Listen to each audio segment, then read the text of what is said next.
1029 KARN, Congressman French Hill on this morning. Good morning, sir. How are you doing today?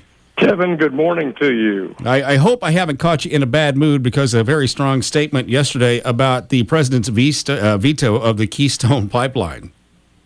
Well, I was disappointed, and I think tens of thousands of people who are welders and gravel miners and backhoe operators and technicians and pump operators are all disappointed too, not to mention the hundreds of workers out at the Little Rock Port at Wellspun.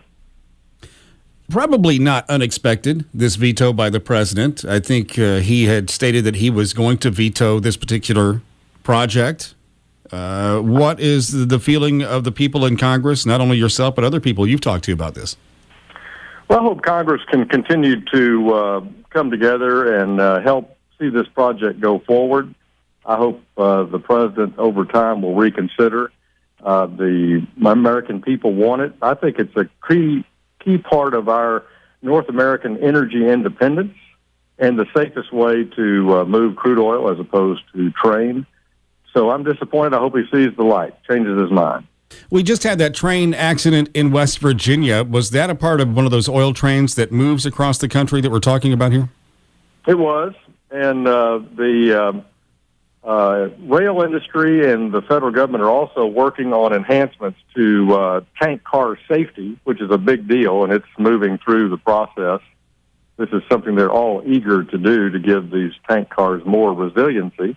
And it is nice to have the flexibility to move petroleum in different directions by rail. But the bottom line is the safest way to move it is a new state-of-the-art pipeline.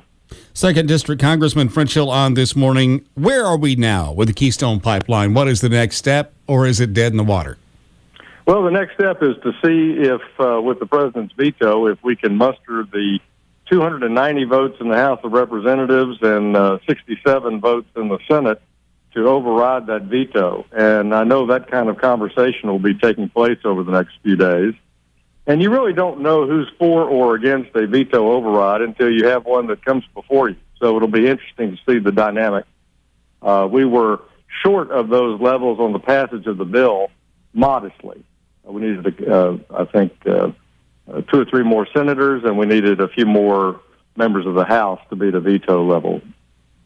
But do you feel it will override the veto?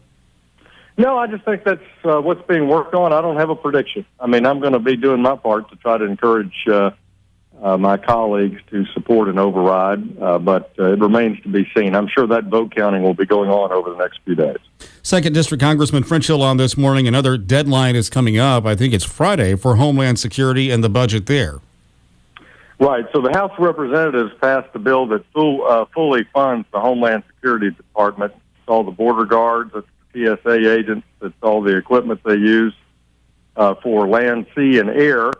And we sent that to the Senate with one caveat, which is that we didn't want to provide funding to the president's illegal amnesty operation that he did by executive order. That's still pending in the Senate, and the Senate has not yet sent us a spending bill back for our consideration. So we are now on midweek, and that spending expires at the end of Friday night. I would say that most all employees at the Homeland Security Department are considered essential, and it will not affect something very important like border guards or TSA agents in our airports. But nonetheless, we're waiting on the Senate. We hope the Senate Democrats will stop their filibuster and send us a spending bill back for our approval. Second District Congressman French Hill, pleasure to speak to you this morning, sir. Kevin, all the best. Talk to you soon. All right, 7:15 now. Stay warm. Yeah, we're going to try. News Radio 1029 K.